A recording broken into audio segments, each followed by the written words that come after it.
Oh, magaganda. Parang nasa ibang bansa ka lang, guys ba?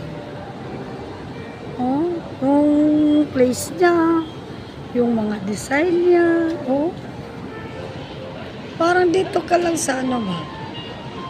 Parang nasa ibang bansa ka na rin. Hmm. Parang nakapunta ka na rin sa ibang bansa.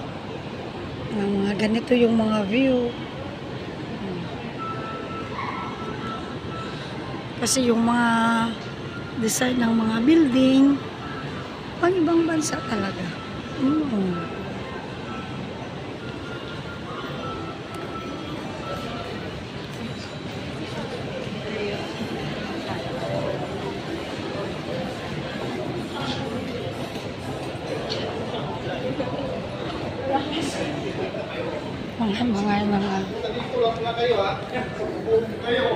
ano, restaurant. May restaurant ko. Uy!